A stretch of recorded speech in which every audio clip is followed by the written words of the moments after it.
নমস্কার প্রিয় ভক্তগণ, আজ আমরা শ্রবণ করব তুলসী মাতা ও বুড়ি মায়ের গল্প।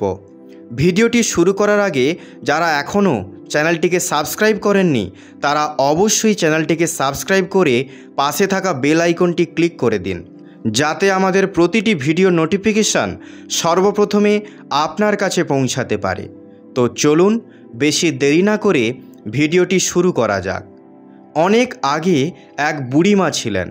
তিনি প্রতিদিন ভোরবেলা ও সন্ধ্যায় তুলসী মাতার পূজা করতেন।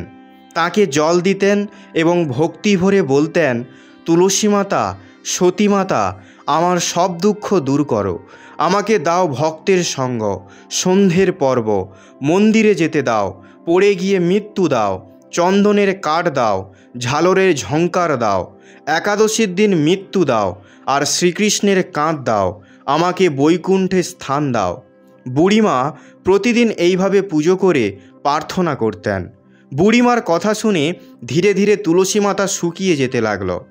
একদিন ভগবান শ্রীহরি তুলসী মাতাকে জিজ্ঞেস করলেন, হে তুলসী, তোমার প্রতিদিন পুজো হয়, ভক্তরা তোমাকে গান গেয়ে স্মরণ করে, তোমাকে ভোগ লাগায়, তবুও তুমি কেন শুকিয়ে যাচ্ছ? তুলসী মাতা উত্তর দিলেন, হে প্রভু, আমার ভক্তদের নিয়ে কোনো অসুবিধা নেই, কিন্তু এক বুড়িমা প্রতিদিন আমার ভক্তি করে পুজো করেন, কিন্তু তিনি আমার কাছে যা চাইছেন তার কারণেই আমি শুকিয়ে যাচ্ছি।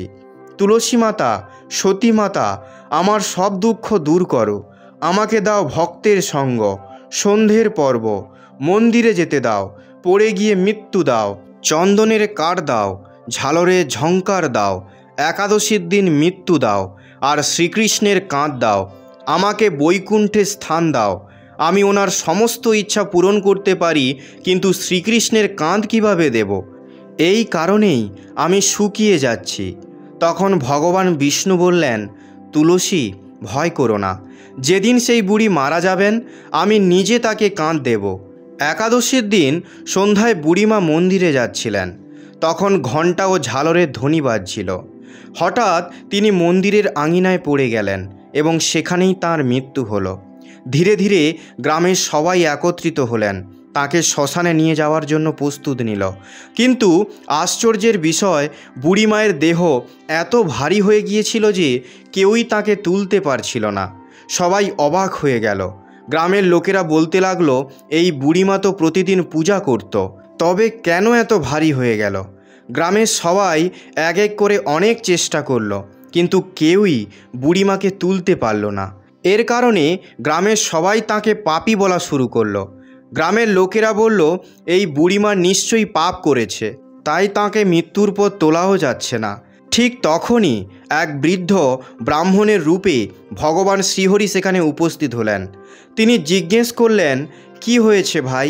লোকেরা বলল, এই বুড়িমা অনেক পূজা করত, কিন্তু তার মৃত্যুর পর শরীর এত ভারী হয়ে গেছে যে কেউ তাকে তুলতে পারছে না। ব্রাহ্মণরূপী নারায়ণ বললেন, আমাকেও একবার চেষ্টা করতে দাও। এই কথা শুনে সবাই অবাক হলো। তারা ভাবল, যেখানে গ্রামের লোক মিলেও তুলতে পারল না, সেখানে এই এক বৃদ্ধ ব্রাহ্মণ কি করতে পারবেন? ব্রাহ্মণ বুড়িমায়ের কাছে গিয়ে কানে কানে মৃদু স্বরে বললেন, ওম শ্রীহরি।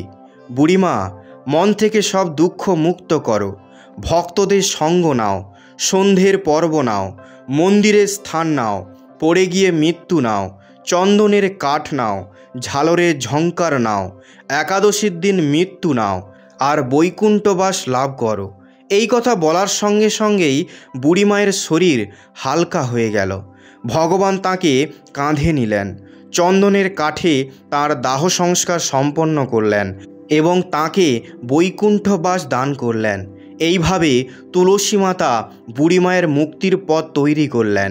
হে তুলসী মাতা, যেমন বুড়িমা শ্রীকৃষ্ণের কাঁধ পেলেন, তেমনই যেন আমরাও তুলসী মাতার কৃপায় মুক্তি লাভ করতে পারি। জয় তুলসী মাতার জয়।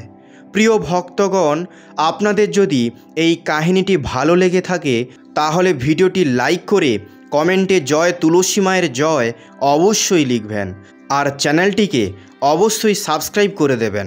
আর হ্যাঁ, মনে করে বেল আইকনটি ক্লিক করবেন, যাতে আমাদের ভিডিওর নোটিফিকেশান সর্বপ্রথমে আপনার কাছে পৌঁছাতে পারে।